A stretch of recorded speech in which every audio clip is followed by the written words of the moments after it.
In today's lecture, we're going to study the virus that has us all sitting at home, not able to actually go to class.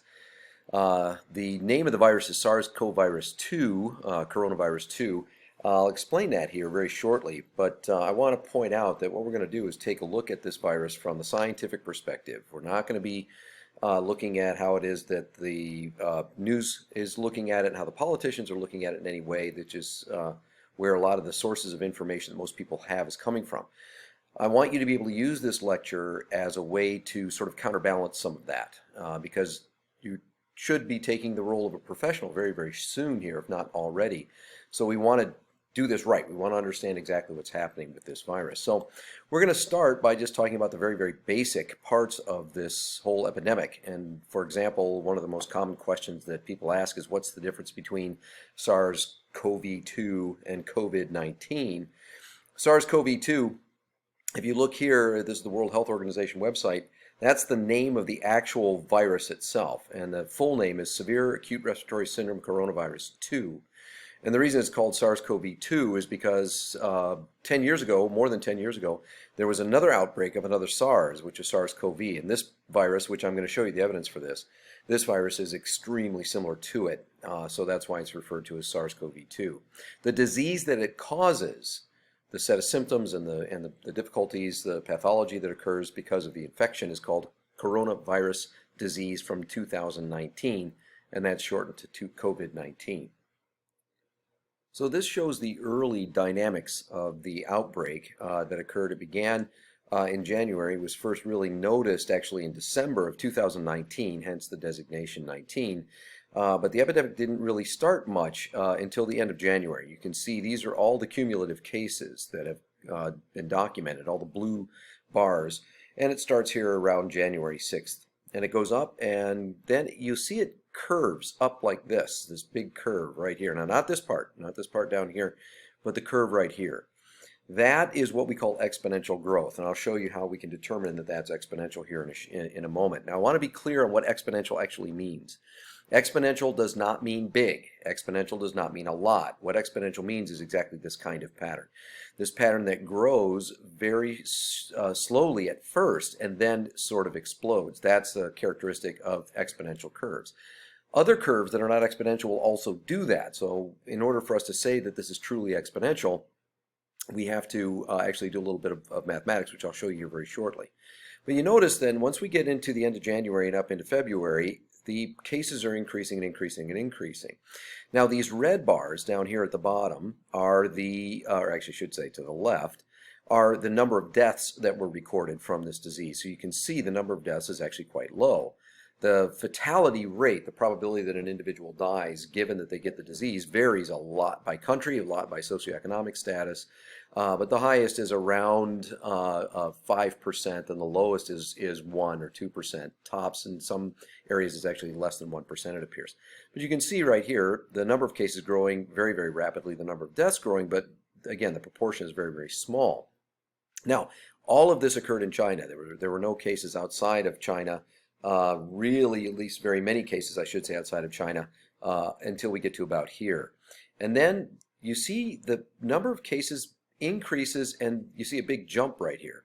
That big jump is probably because that's when people started looking for it in other countries and started seeing it. So the other thing you have to be careful with these data is this is only showing what it is that we're looking for. If you're not looking for the disease, other people will present with the disease in other countries, and if they're not expecting it, they'll diagnose it as something else like influenza. And so they won't start looking for it until they start looking for it, suddenly it bumps up. So you see it kind of flattens out. Now we'll take a look at that shortly as what's happening now, because you see this only goes through about the end of February, the first couple of days of March. That's what we're looking at in this graph. But this, again, is showing it's kind of flattening out. That's largely because of China, largely because so many of the cases occurred in China. But the disease broke out of China. And at this point right here, there was the outbreak in Italy, which was one of the first major outbreaks that occurred after the disease left China. And then by this point in time right here at the end of February, the number of cases outside of China actually exceeded those in China. So let's take a look at the epidemic as it stands right at this moment. I'm taking you to this website, the Johns Hopkins University and Medical Center Coronavirus Resource Center. And this is one of the best gateways I've found for really high quality information about the epidemic. And it shows in this dashboard the number of cases as of this video, which is April 21st, 2020. There were about 2.5 million confirmed cases worldwide, almost 825,000 in the United States. And you can see the United States is actually among the worst in the world right now for transmission of this disease. We'll study that here in just a moment. But if you're looking at these cases here, the total number of deaths and the total number of cases and so forth, these numbers do not really represent risk very well. I'm going to talk about that here very shortly. But before I do that, let's take a look at this curve right here in the bottom right corner. This curve is showing the growth of the epidemic worldwide over time. You can see it's approaching 3 million. That's the 2.5 to 2.6 million that we see there. So you see this kind of pattern. It's slow at first and then it increases very rapidly, and that can be associated with exponential growth. Now, I want to be able to test to see if it actually is exponential, because what it tells us, if something is exponential, that means essentially it is growing without any control. There's no control at all. And it's also not evolving. It's not getting worse. It's just increasing the population at its normal rate. It's not changing in any way. So to figure out whether or not this is actually exponential growth, what we have to do is plot these data on a logarithmic plot so that this axis here is actually not absolute numbers but logarithm. Now you can see this website has this button right here which will actually convert this data to logarithmic data. So I'm going to click it and we'll see what happens. Now you see this plot now looks very, very different. It's exactly the same as the previous plot, except that now we're looking at it in a logarithmic scale instead of the regular scale. Same data. Here's how you tell if something is exponential. It's exponential if the curve that you see in the logarithmic plot is straight. And I can prove that for you. I'm not going to, but if you're interested, I'll show you how to do it. And if we look here right at the very beginning, we see a straight curve, and then it flattens out a little bit, and then it becomes straight again, and then now it looks like it might be flattening out again. So this portion of it was exponential. That early part of the growth was exponential. Now if we go back to the regular data, you see this portion right here. That was all exponential growth. But then what happened is that it started to flatten out and it became less than exponential. So that means something was happening. Something is happening worldwide so that people are trying effectively to limit the outbreak. And so you can see that right here. But then notice right around here in March, middle of March, it increases again and starts going up exponentially again. So it looks like another thing happened. Something else happened right in here that allowed this epidemic to continue and to get worse. Some of that comes from the United States. So let's take a look at the U.S. data. I'm going to click the U.S. data here, and it'll take us to a very similar dashboard that shows us evidence from the United States alone. And there's some very interesting stuff going on here. Now, if we look here, again, you're getting total number of cases and total number of deaths by county. And that's what this is all showing here. And this is showing, again, confirmed cases here, but this is going to be confirmed by population. I'll explain the difference here. This is the number, total number that have been obtained, the total number of cases that were obtained or have been identified in those particular areas. So Queens, New York, and Kings, New York, the Bronx, and so forth, all have extremely high numbers of deaths and cases.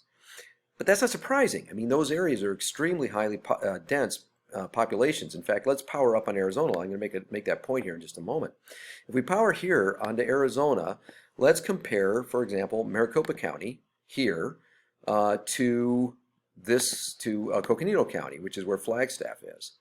And if you look here, the number of individuals in the population is vastly different. Maricopa County is about 4 million people. Coconino County has less than 250,000 people. So there you expect, simply because there's way more people in Maricopa County, there should be way more cases. So what's important to us is not the number of cases. That does not really indicate risk. What indicates risk is the number of cases divided by the population size. And that gives you what we call the prevalence. Now, usually when we express prevalence, we express the number of cases over 100,000 individuals in the population, and that's how this website does it. But let's take a look here. This is Phoenix. There's Maricopa County. I'm going to click on this, and it gives us this information right here. Maricopa County has 62.07 confirmed cases per 100,000 in the population. Now, given that it's now over 100,000 in the population, we can compare that to Coconino County and see if the disease risk is worse up there in Flagstaff from that area versus here in Maricopa County. Okay, so we're going to go up there and click now on Coconino County where Flagstaff is, and you see the number of confirmed cases is 239.4 per 100,000. So it's much, much worse here in Coconino County than in Maricopa County in terms of risk per individual in the population. A higher proportion of the people in Coconino County have the disease. And here, if we look here, this is Navajo County, it's even higher, it's 439. So that's one of the worst counties here in Arizona. But I want to show you something else, very interesting things happening. If we look over here and look again at prevalence, you'll notice New York really is bad. These numbers here are really awful. If we look here, for example, I'm just going to choose a random one here. This is Orange, New York, and it has almost 2,000, 1,800 cases per 100,000. So again, this is not a place to live. This is not a place where you want to be.